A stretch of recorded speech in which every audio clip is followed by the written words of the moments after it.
Alright, so today I'm going to be giving a review for the Calimacil Viking Warlord sword and the Calimacil Longsword Scabbard.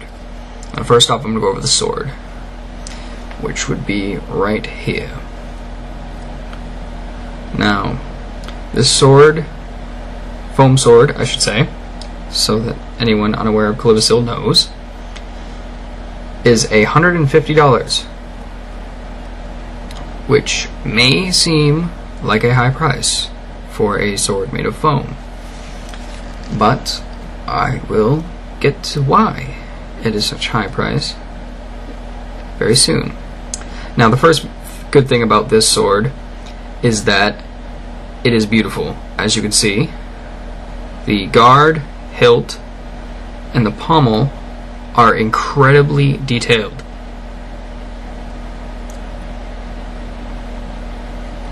Almost to the point of, not even almost to the point, it is art in itself. It even has this fake rope made of the hard foam that the hilt is made out of. It gives it an extra Viking-y feel to it. The other good thing about the sword is that it is extremely light.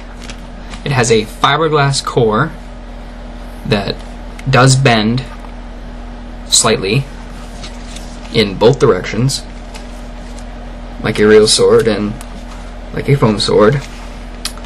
So that means that it does not hurt when it hits you because of the bend, as well as because of the foam, which is the fourth good point. This is made of a specially designed foam that Calimacil produces, that as they've said before, made with a team of chemists and mold professionals and things like that. This is not a latex weapon, so there is no latex in this whatsoever. So people with latex allergies don't need to worry about getting hit with it, handling it, anything like that. It is made of a specially designed foam, as I said, that is extremely resistant to weather conditions. It's very unlikely that the sun will ever damage this, make the color fade or melt the foam, for instance, as can happen with some foams out there. It is extremely resistant to impact, and in fact, what you can't do with your common household boffer is this.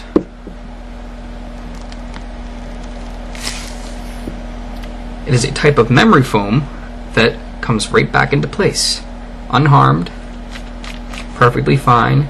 It's nice and soft, absorbent. You can't feel getting hit by the core at any point. So that's all good. And even if it gets stabbed or punctured, the foam will still stay intact, and it will still be usable. I wouldn't recommend doing so if you have the spare money to just test something out like that. Then feel free to be my guest, but I'm gonna keep it as whole as possible for as long as I can. And now for the bad parts of the sword. First off, I don't know if it's with all the models, I doubt it, but with my particular one, I have found some holes in the guard and a part that was not properly glued down, or molded down, however they do it. I'll try to show you. This is one hole, and it's covered up by an outside layer, but it's not completely secured, and you can push it down and see the hole. I don't know if it's very visible. There's another one on the exact opposite side that's a little bit smaller. Yeah, it's a little bit smaller. And this side right here, this flat part right here,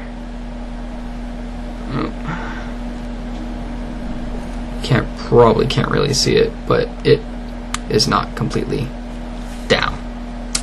Now, this is kind of just nitpicking It doesn't affect the performance of the sword at all. Or the integrity. It doesn't hold it together. It's just little tiny flaws that I'm nitpicking about.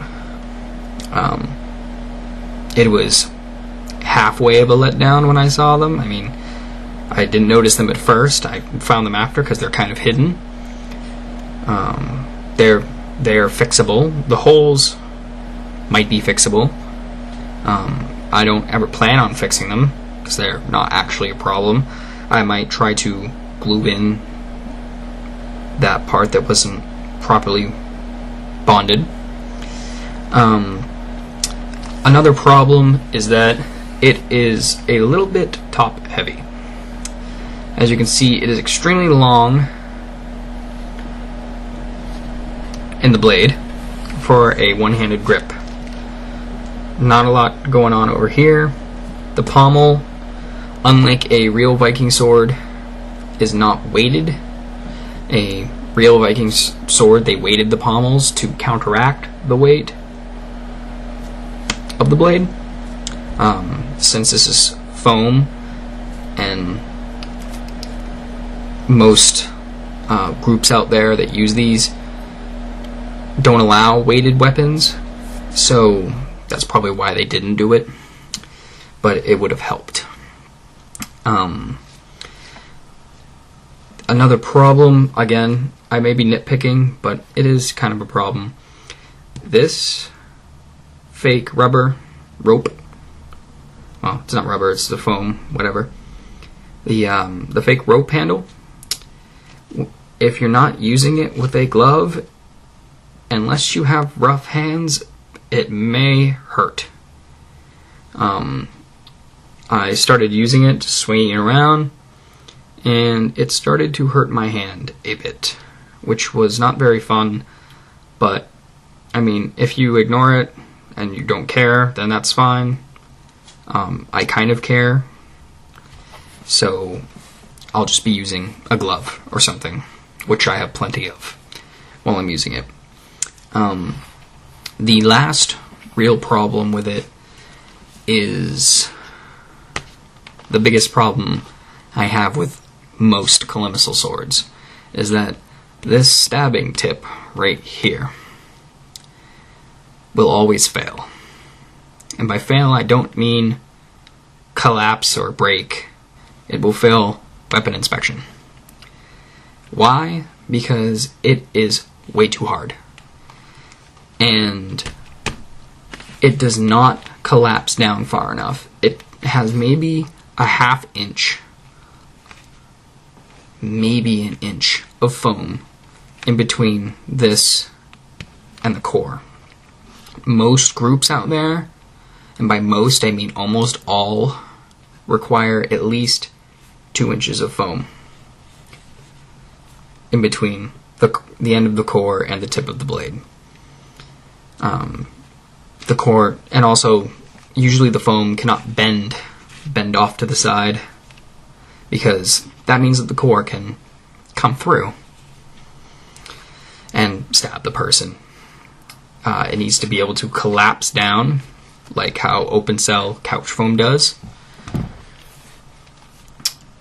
But yeah, other than that, my group, my personal group, allows stabbing with these weapons simply because we're not full contact, so there's no like smashing of each other and hard stabbing or anything like that. So people get hurt, but they don't get injured, which is fine. But again, a lot of groups out there won't allow it. So just be warned, you likely won't be able to stab with this weapon in your group. Other than that, it's great. Alright, moving on from the sword, next I have the Longsword Scabbard, which is right here. Again, like the sword, this looks quite nice. It's obviously not detailed, it's more than basic, but it's nice looking. It's as much as I'd expect from a scabbard, which is good. It's got these cool brass fittings here that clamp the foam down onto each other. And I do believe that it is probably also glued at some point. But that's not really a point. The good point is that this is nice and hard. It's a good hard leather. It won't be flopping around or anything, as a scabbard should not be. That's for sheaths. The other good thing is that it has a cloth interior, so that way your foam weapon will slide right into it and right out of it. It has a perfect draw, as I will show you.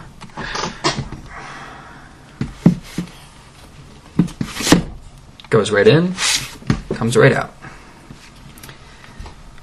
Nice and good. Now, because of that, if you notice, this is much more realistic looking. If it was probably half as wide, it would look like a real sword scabbard. This is good because most homemade scabbards have to be twice as big so that the foam doesn't rub up against the sides, possibly damaging the foam. Also, it becomes incredibly hard to pull the weapon out of the scabbard if it's not wider or bigger in general than the boffer that's inside of it. Again, it looks realistic. The only complaint I have is these belt loops. They're a little long. They're nice that the front side is short and the back one is long, so that when it's hanging off your belt, it'll hang like this. The problem with that is that I like my scabbards and sheaths to be very secure and kind of tight up against my side. I don't like it flopping around while I'm fighting. Basically, no matter how you position this on your belt, as it is, that will happen. There's no real way other than modifying the straps themselves yourself. If you know how to do that, that'd be great. I'll probably end up doing it at some point because I'm definitely not returning it. But yeah, other than that,